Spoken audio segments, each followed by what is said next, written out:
Sziasztok, én Boti vagyok, és már elég régóta nem volt videó, úgyhogy most szeretnénk folytatni a kártyatrükkös videósorozatunkat. Ez már az 5.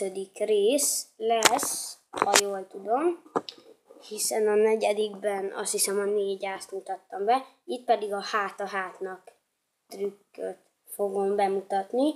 Leteszem ide a felső 2 lapot, majd aztán átfordítom a paklit, és ahol megállít a néző, ott beteszem az egyik ilyen hátlapos kártyát.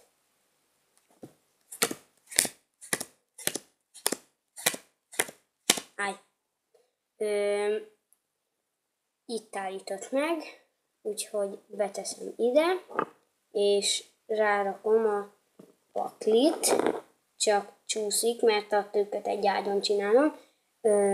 Majd aztán megint megcsinálom ugyanezt, megint teljesen mindegy, hogy hol állít meg.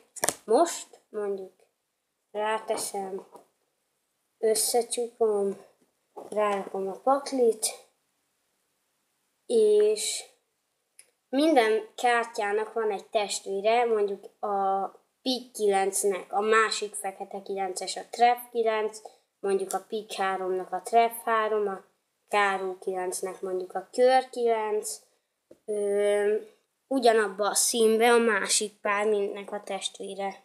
Majd a 2 hátas lap, ami felül volt, én sem néztem meg, hogy az melyik, most eltévedtek, és a mellettük lévőkre rátaláltak. Már csak azt kell megnézni, hogy melyik ez a 2 bizonyos lap, ami fel van fordítva. A körötösre talált rá az egyik, az pedig a Káró 5, a Pik ászra pedig a Treff ász talált rá. Most pedig szeretnék valamit mondani, hogyha összegyűlik erre a videóra 15 like, akkor elmagyarázom, hogy ezt a trükköt hogyan is kell csinálni. Sziasztok, én Boti voltam, várlak titeket a következő részben.